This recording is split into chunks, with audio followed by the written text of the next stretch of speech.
For the uninitiated, the history of the Pacific Theater is often reduced to a clean series of strategic maps and grainy, triumphant newsreels. We see blue arrows piercing red defense lines. We see flags raised on volcanic summits. We sanitize the narrative into a story of tactical maneuvering against the Japanese Imperial Army.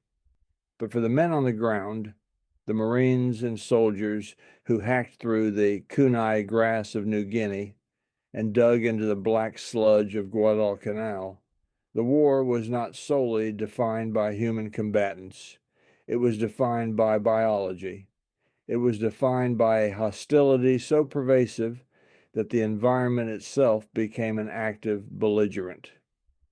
If you lived through this, you do not need a reminder of what the air felt like.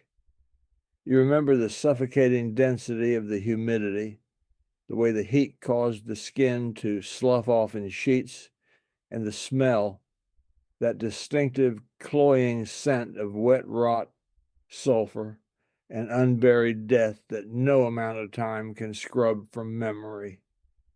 But for you, those of you looking back from the safety of the present, you must strip away the Hollywood veneer.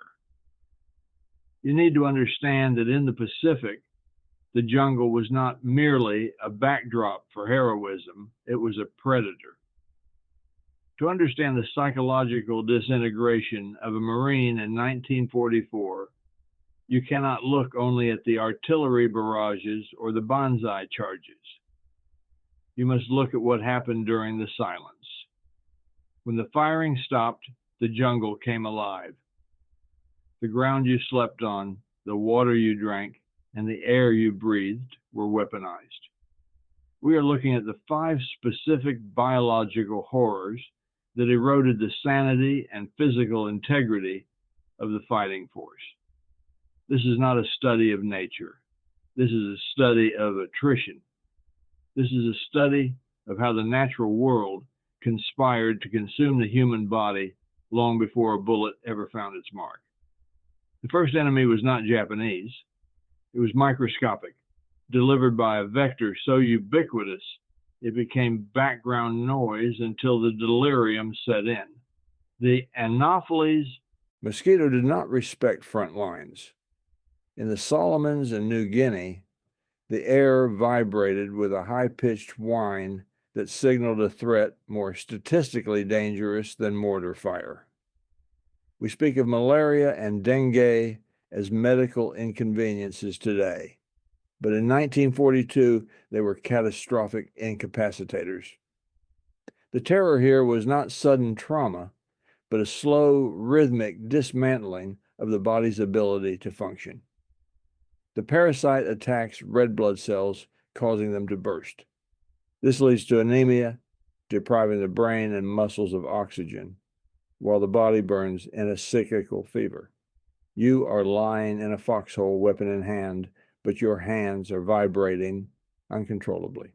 The ague, the shaking chills, could become so violent that men reportedly fractured their own teeth, clenching their jaws. It was a biological sabotage of the will to fight. Medical reports from the 1st Marine Division during the Guadalcanal campaign indicate that for every man wounded in combat, 5 were evacuated due to disease. At the height of the campaign, nearly 8,500 men were hospitalized for malaria. The military attempted to counter this with atabrine, a synthetic quinine substitute.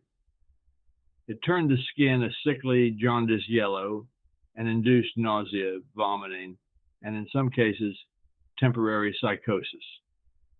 You looked at your squad mates, gaunt, yellow-skinned, shivering in the tropical heat, and saw walking corpses before the battle even began. One Marine described the experience of a malaria attack while on watch. The jungle stops making sense.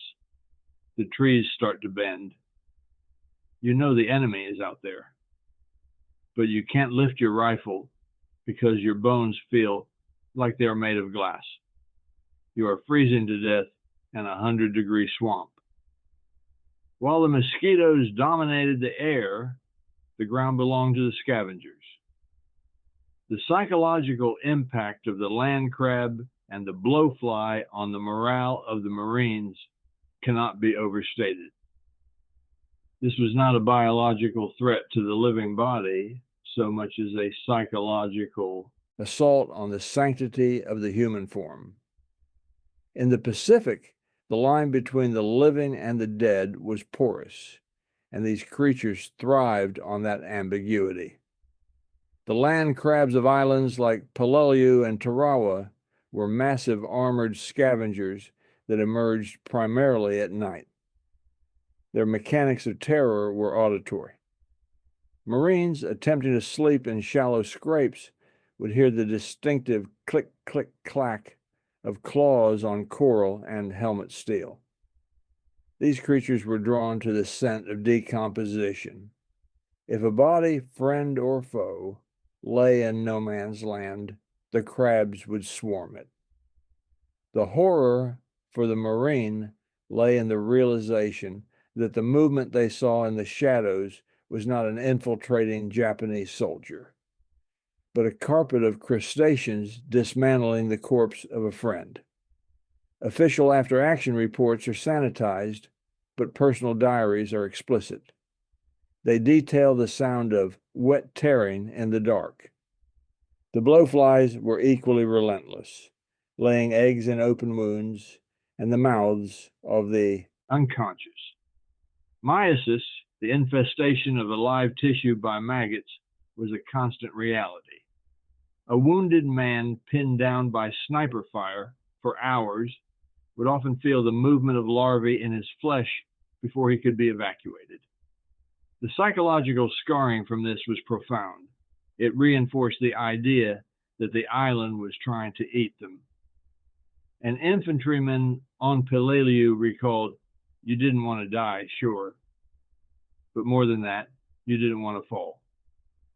If you couldn't move, the crabs didn't wait for you to stop breathing. The sound of them scuttling over the dead, it sounded like dry bones rattling. The environment's assault continued, with the microscopic destruction of the skin barrier, a condition broadly categorized as jungle rot, but clinically presenting as severe tropical ulcers, ringworm, and fungal sepsis. The human skin is the first line of defense. In the Pacific, that line was breached simply by existing.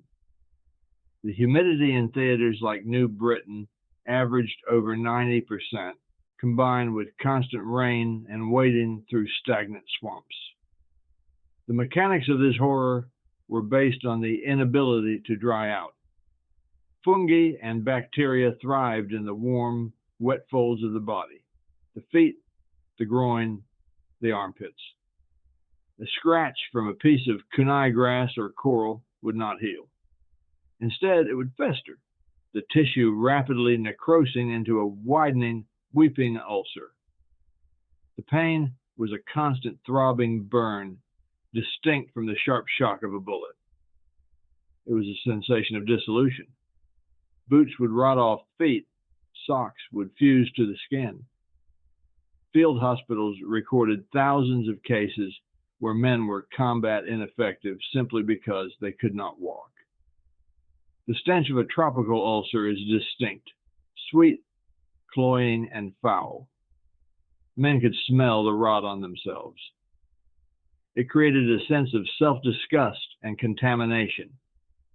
Added to this were the leeches, particularly in the darker canopy of the jungle. They dropped from leaves or swam in the sludge, attaching silently. In the stress of combat, a Marine might not notice them until they had gorged themselves to the size of a thumb. The removal often left an open anticoagulant wound that invited further infection. A corpsman's testimonial captures the visceral reality. "I went to pull a boot off a kid who had been marching in the swamp for 3 days. The skin of the sole came off with the sock. It was just raw meat underneath. He didn't even scream anymore. He just looked at it like it belonged to someone else. If the insects and bacteria were agents of attrition, the saltwater crocodile was the agent of primal terror.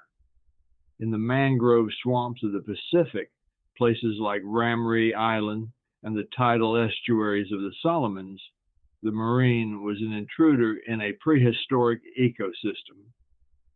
This was the only battlefield condition where the soldier was not the apex predator. He was prey. The psychological weight of this realization cannot be quantified by casualty lists, but by the sheer paralyzing dread of wading through black, brackish water at night. The mechanics of a crocodile attack are designed for silence, followed by overwhelming violence. These reptiles, growing upwards of 20 feet in length, are ambush predators that detect vibration in the water. They do not kill with a clean shot. They kill by the death roll, gripping a limb and spinning to tear it from the socket, or by dragging the victim into the depths to drown. For a marine waist deep in a swamp, burdened by 60 pounds of gear, there is no defense. The rifle is useless underwater. The most infamous intersection of war and this predator occurred during the Battle of Ramree Island in 1945. While British forces were the primary combatants, the event reverberated through the entire Pacific Command as a cautionary nightmare. Reports, some debated but all horrific, suggest that nearly 1,000 Japanese soldiers were forced into the mangrove swamps to escape the Allies, only to be decimated by a concentration of saltwater crocodiles. The evidence comes from the accounts of those on the perimeter, the sound of panicked shouting, the frenzied splashing of water, and then silence. A naturalist serving with the British forces described the night as a cacophony of hell. For the individual Marine on patrol in the Solomons, this story wasn't a legend. It was a possibility in every dark stream. A veteran of the campaign recalled the fear of the water. You'd hear a splash, just a heavy slap on the water. You didn't fire your weapon because you didn't want to give away your position, so you just froze. You stood in that muck, praying that the log floating next to you was just a log. Finally, we must address the organism that thrived on the squalor of the trench lines. The Pacific rat, and more specifically, the microscopic passenger it carried, the chigger mite. As the campaigns dragged on and the piles of refuse and unburied dead grew, the rat population exploded. These were not the timid rodents of a city alley. These were aggressive, massive creatures that lost their fear of humans. They were the architects of sleep deprivation and the carriers of scrub typhus, Tsutsugamushi disease. The horror here was twofold: the physical intrusion and the invisible infection. Rats would invade foxholes looking for food, gnawing through canvas packs and plastic. But they also gnawed on men. It was common for Marines to wake up to the sensation of a rat scurrying over their chest or biting at calloused fingers and toes.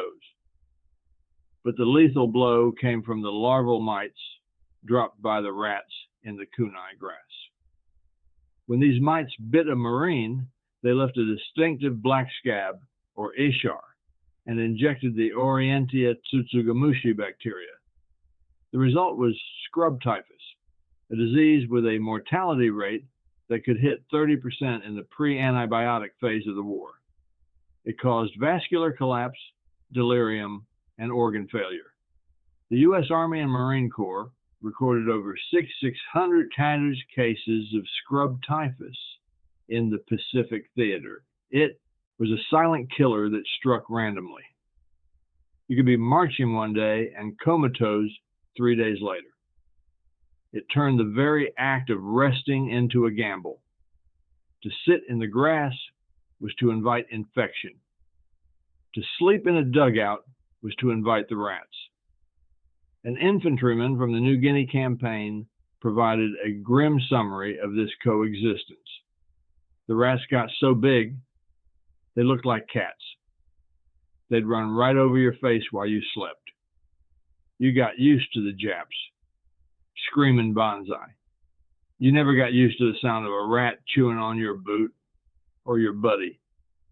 When we tally the cost of the Pacific War, we instinctively count the Purple Hearts awarded for shrapnel and gunshot wounds. We look at the casualty lists from Iwo Jima and Okinawa and see the devastation wrought by artillery and machine gun fire. But if you look at the medical logs, the unglamorous, crumbling paper trails of the field hospitals, a different reality emerges. The United States lost nearly as many men to the environment as they did to the enemy. For every Marine evacuated for a combat wound, dozens were treated for the biological disintegration of their own bodies.